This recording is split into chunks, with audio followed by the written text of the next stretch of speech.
Welcome back, everyone, to Song by Song, the Music Note Explorer. We've got a great show lined up for you today.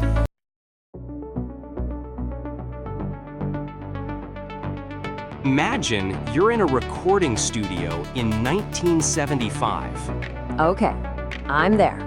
The golden age of analog.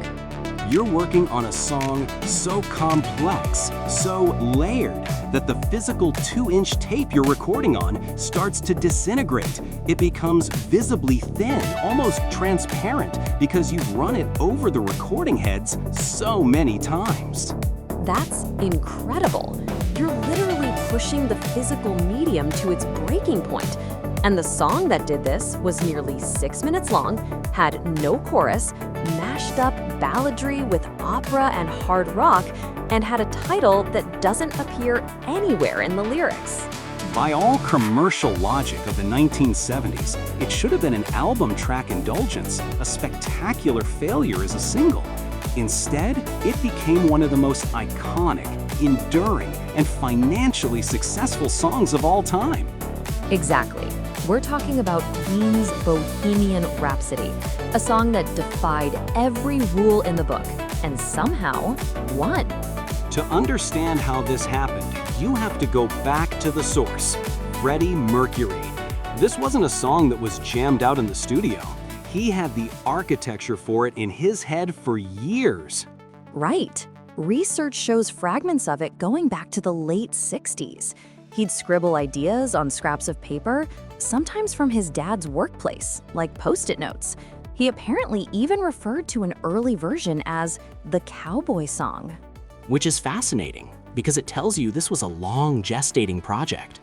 By the time Queen went to record the album A Night of the Opera in 1975, Mercury didn't just have a song, he had a vision for what he called a mock opera. He saw it as 3 distinct songs fused into one. And the way he presented it to the band is pure creative genius. He didn't come in with a perfect demo.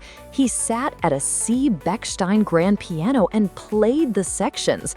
According to producer Roy Thomas Baker, Mercury played the opening ballad part and then casually said, "And this is where the opera section comes in."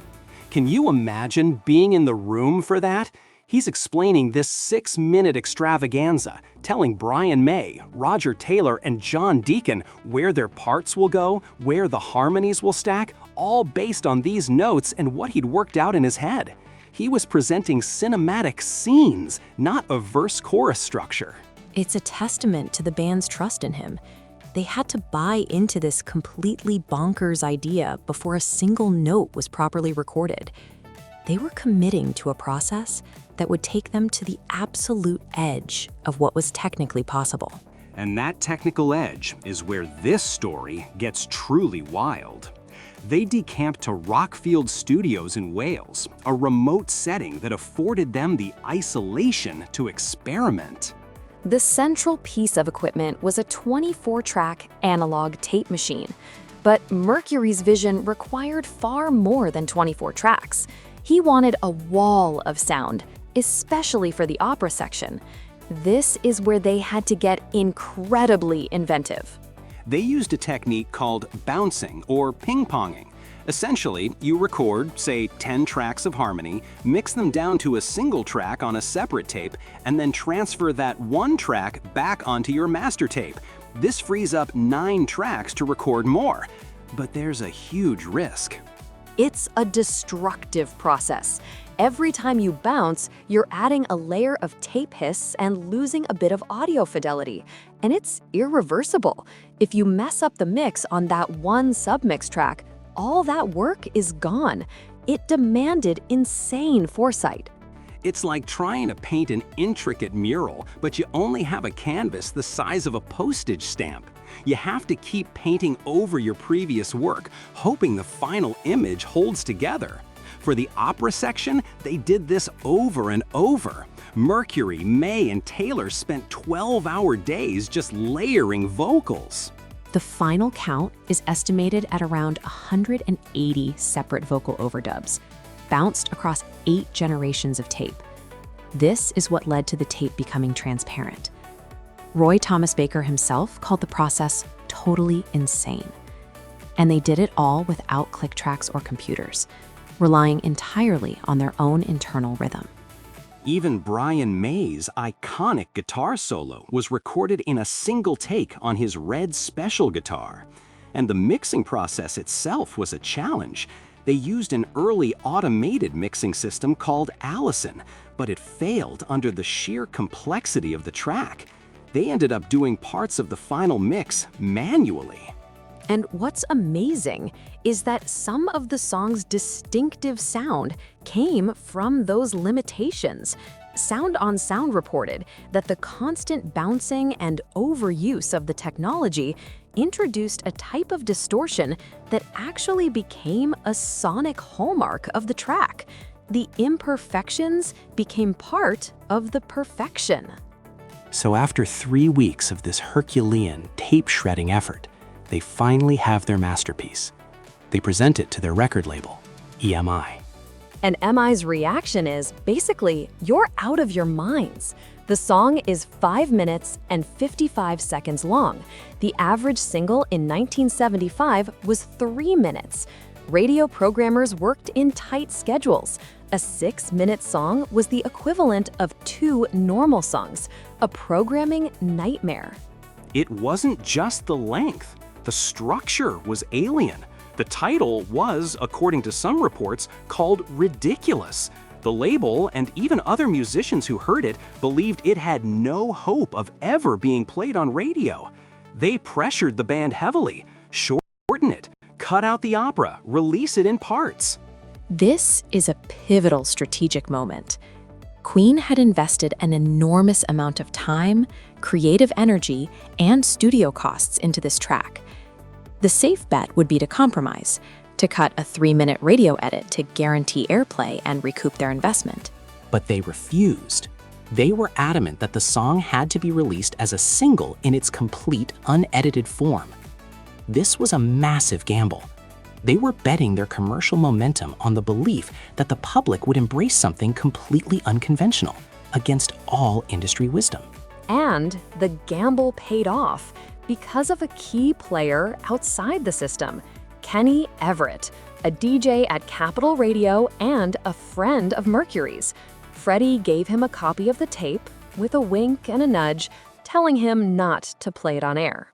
Of course, Everett knew exactly what that meant. He played it, not once, but reportedly multiple times over a single weekend. The station's switchboards lit up. People were calling in, desperate to know what this incredible song was. Public demand exploded. He completely circumvented the gatekeepers.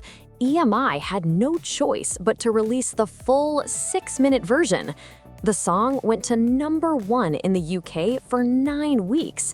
The gamble didn't just pay off, it reshaped what was possible for a hit single. This brings up the central tension in the story. Was this pure artistic indulgence or a calculated strategic risk? On one hand, you have Freddie Mercury, who clearly had this non-commercial, operatic vision he refused to compromise on. Absolutely. The whole process seems driven by art for art's sake, pushing technology to its limits, ignoring commercial formats. That's the narrative of the uncompromising artist. They believed in the work so much that business considerations were secondary. But on the other hand, you could argue there was a strategy at play, even if it was subconscious. By 1975, Queen was already successful. To get to the next level, maybe they needed something that completely shattered expectations, something that couldn't be ignored. That's a fascinating interpretation. In a crowded rock landscape, differentiation is key. What could be more different than a 6-minute mock opera? Maybe the risk was the strategy. The audacity of releasing it was a marketing event in itself. And the ambiguity of the lyrics plays into this. Mercury famously never explained them. This allows every listener to project their own meaning onto it, making the connection more personal and, ultimately, more enduring. Was that intentional marketing or just artistic mystique? We'll never know for sure. And that's part of its power. The story splits between the band, who saw it as their magnum opus, and the industry, which saw it as a commercial folly. The fact that the band was proven right in such a spectacular fashion is what makes the legend. And the legend just continues to grow. Fast forward to 1992, the song is introduced to a whole new generation through that iconic scene in Wayne's World. It shoots back up the charts, hitting number 2 in the US. Then comes the 2018 biopic, which creates another global phenomenon, particularly in places like South Korea and Japan, where it sparked a massive cultural resurgence. The film's success propelled the song to become the most streamed track of the 20th century. The numbers today, as we speak in late 2025, are just staggering. It's certified diamond in the US. That's over 10 million units. As of September, it had over 2.8 billion plays on Spotify alone. In 2022, the Library of Congress selected it for preservation in the National Recording Registry for its cultural significance. And it's not just a legacy act, it's still a living, breathing part of culture. Just this month, a flash mob in Paris performing the song went viral on TikTok with over 185 million views. It still connects across generations and platforms. Brian May and Roger Taylor recently reflected on it as it nears its 50th anniversary. They talked about its experimental structure and the musicianship required, lamenting that modern music doesn't always demand that same technical skill. It leaves us with this incredible lesson. Sometimes the greatest commercial successes don't come from following the rules, but from having the conviction to create something so unique, so audacious, that it makes its own rules. Bohemian Rhapsody wasn't just a hit song, it was a fundamental shift in what a hit song could be.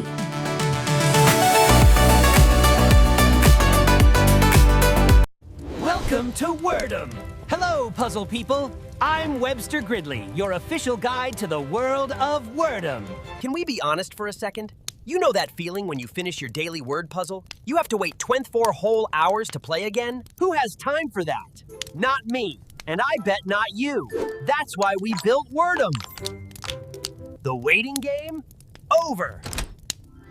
Sure, we have the daily challenge. Everyone gets the same word once a day, so you can still brag to your friends. But flip the switch to free play, and you have infinite puzzles. Forever! Got a roommate who ruins your stats? Word'em lets you create separate profiles right on the same device. Your streak is safe with me. It's sleek, it's animated, it's fun. Word'em! Play daily. Play forever.